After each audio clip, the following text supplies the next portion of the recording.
Hello students, कैसे हैं आप। हमारी बायोकेमिस्ट्री सीरीज ऑलमोस्ट एंड होने को है। लास्ट के 4-5 चैप्टर रह गए हैं और ये चैप्टर प्रैक्टिकल एस्पेक्ट्स पे लैब के बहुत फोकस्ड है। तो आगे जाके जब आप कहीं लैब ज्वाइन करेंगे या लैब अपनी खोलेंगे तो ये आपको चैप्टर्स बहुत काम आने वाले हैं। और इसमें स्टैंडर्ड डेविएशन के कॉन्सेप्ट पे बेसिकली इसका मतलब ये है कि हमने टेस्ट किया और उसकी रिपोर्ट निकाली लैब में, तो क्या वो रिपोर्ट सही है या नहीं, ये आप कैसे जज कर पाएंगे।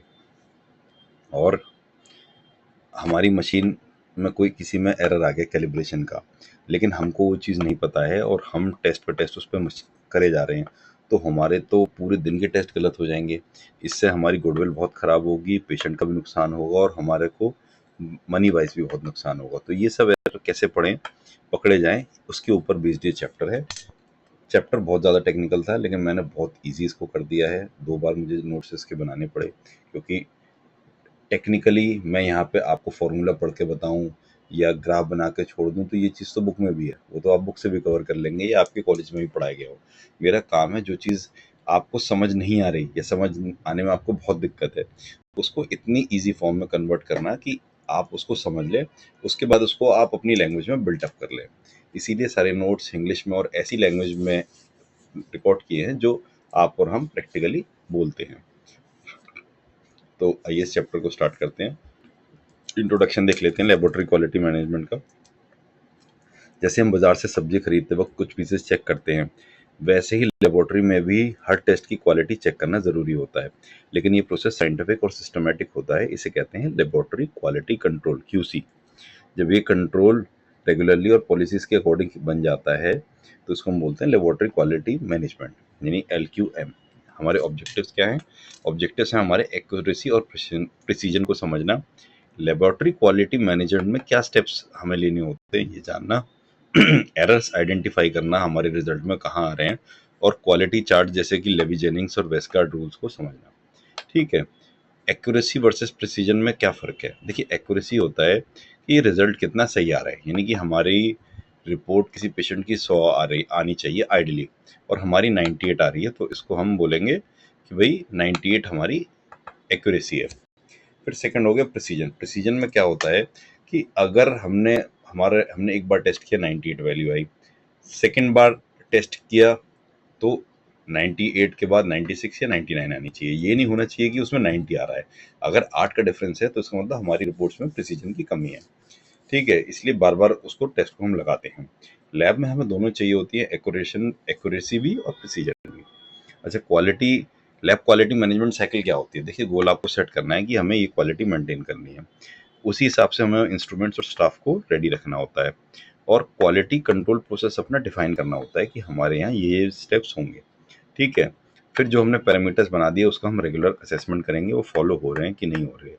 ठीक है। जैसे मान लीजिए आपने रख दिया एक क्वालिटी कंट्रोल के लिए आपने वो बना लिया कि लैब से लैब में 2 बार दिन में क्लीनिंग होगी, ठीक है, या 2 बार कूड़ा फेंका जाएगा जो बायोमेडिकल वेस्ट है।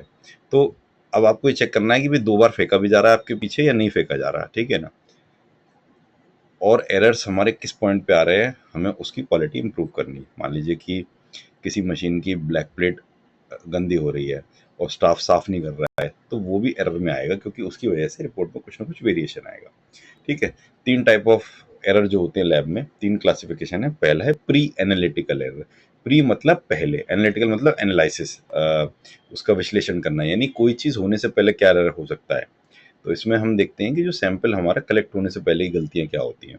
एक तो हमने टेस्ट, हम कुछ और लगाना है, हमने अपने सिस्टम में फीड गलत टेस्ट कर दी है। मान लीजिए हमें लगाना है CBC और हमने टेस्ट में रिपोर्ट कर दी केवल हीमोग्लोबिन की, तो ये भी एरर आएगा, क्योंकि CBC में हमें पूरी वैल्यूज जो मिलती हैं वही हमारा टेस्ट होता है।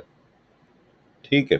और ये हमने गलत ट्यूब ऑर्डर कर दी, या जैसे हम करते हैं कि पर्पल EDTA वाइल में हमने पर्पल EDTA वाइल की जगह रेड EDTA वाइल ले ली, ये हमारे एरर्स आते हैं। ठीक है। या फिर हमारा सैंपल थर्ड होता है हीमोलाइज हो गया, यानी रखे रखे वो खराब होने लग गया, उसमें डिकम्पोजिशन हो गया, ये है। तो अगर इनमें से कोई एरर आ रहा है तो हमें तुरंत उस सैंपल को रिजेक्ट करना है। फिर हमें सैंपल भी दोबारा लेना है और उसकी रीनेमिंग, रिक्विजिशन फॉर्म, जो अभी तक हमने फॉर्मेलिटीज़ पढ़ी है वो सब करनी है। ठीक है। सेकंड हो गया हमारा एनालिटिकल एरर। एनालिटिकल एरर वो होते हैं जो टेस्ट लगाते टाइम हमसे मिस्टेक हो रही है, जैसे हमारी कैलिब्रेशन प्रॉब्लम। सबसे मोस्टली कॉमनली यही होता है कि मशीन हमारी कैलिब्रेट नहीं हो पाई। जनरली क्या होता है कि आपने कोई टेस्ट लगाया, आपको लग रहा है कि भाई इस टेस्ट की वैल्यू गलत आ रही है, तो आपको उस एनालाइजर को दोबारा कैलिब्रेट करना चाहिए बिना किसी और चीज़ को सोचे हुए। तो और जनरली आजकल जो जितने भी एनालाइजर्स आ रहे हैं, इनमें खुद प्राइमिंग के नाम से या क्लीनिंग के नाम से एक ऑप्शन होता है, वो आप लगाएंगे तो पूरा कैलिब्रेशन मशीन का दोबारा होता है। उससे टेस्ट में आप देखेंगे कि एक्यूरेसी एकदम बढ़ जाएगी। सेकंड हो गया हमारा पिपेट एरर। हमें पिपेट में से पिपेट हमारी टच हो गई, डिसइंफेक्ट हो गई, या हमें उसमें जो 100 माइक्रोलीटर क्वांटिटी लेनी थी हमने ले ली 10 माइक्रोलीटर, ठीक है ना, तो ये सारे हमारे पिपेट के एरर हो गए। या फिर हमारा सैंपल मिक्सअप हो गया, राजेश का सैंपल आया था, हमने सीता के टेस्ट उसमें लगा दिए या सीता के टेस्ट किसी और में लगा दिए, तो ये हमारा एनालिटिकल एरर हो गया। इसको हमें इंटरनल और एक्सटर्नल क्वालिटी कंट्रोल मटेरियल से मॉनिटर करना होता है, और इसमें हम लेवी जेनिंग्स ग्राफ चार्ट को भी यूज़ कर सकते हैं, ये मैं आपको बाद में समझा दूंगा। पोस्ट एनालिटिकल एरर क्या होते हैं? टेस्ट के होने के बाद की गलती, पोस्ट यानी कि बाद में।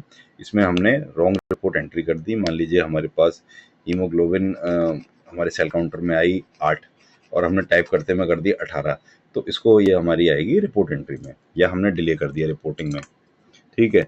हमने सैंपल लगाया, सैंपल का हमारा रिजल्ट तो आ गया, लेकिन उस रिजल्ट को हमने लिखा नहीं, हम वेट करते रहे और कामों में लग गए। इतने में क्या होगा, उसकी वैल्यू चेंज हो जाएगी, तो हमारा ये भी आएगा।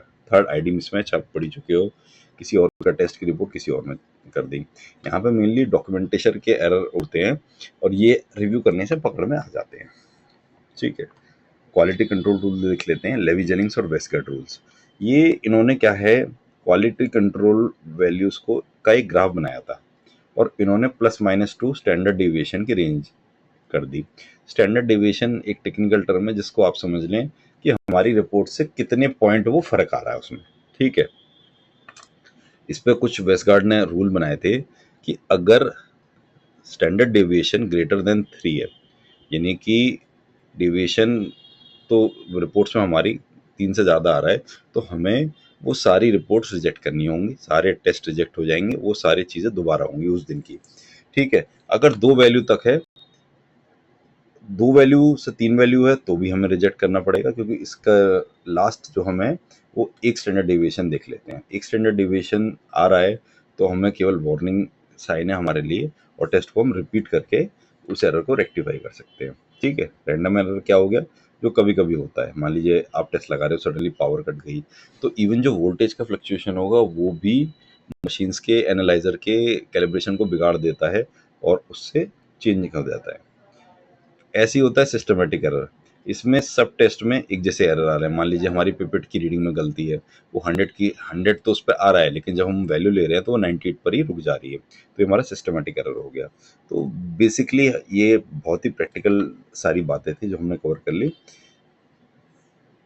और एक बार इनकी समरी देख लेते हैं। प्री एनालिटिकल में जनरली गलत ट्यूब ले ली, सैंपल डिले कर दिया, और इसके लिए होता है कि प्री एनालिटिकल अगर एरर है तो आपको सैंपल रिजेक्ट करना पड़ेगा, और जिस स्टाफ ने वो गलती करी है उसको इसकी इंपॉर्टेंस दोबारा बतानी पड़ेगी। एनालिटिकल में क्या होता है, कैलिब्रेशन का एरर जनरली टेस्ट लगते टाइम गलत हो गया, इसमें हमें स्टैंडर्ड डिविएशन का उसमें एनालाइजर का चार्ट लेना पड़ेगा और रिकैलिब्रेट करना पड़ेगा अपनी मशीन को। थर्ड हो गया हमारा पोस्ट एनालिटिकल। पोस्ट एनालिटिकल का मतलब ये होता है कि जी डेटा टाइपिंग की फीडिंग की मिस्टेक है, और ये टाइम से वेरीफाई हो जाती है, इसमें कोई दिक्कत नहीं है। तो आपने देखा कि ये चैप्टर कितना इंपॉर्टेंट है, और ये सब चीज़ें अगर आपको पता है तो लैब आपके लिए कोई मुश्किल काम नहीं है। लैब टेक्नोलॉजी का हवा ज़्यादा बना रखा है लोगों ने, लेकिन अगर इसको साइंटिफिकली आप स्टडी करें तो इससे ज़्यादा इंटरेस्टिंग और एडवेंचरस कोई काम नहीं है, ठीक है ना। इसी के साथ इस चैप्टर को एंड करते हैं, अगले चैप्टर में मिलेंगे।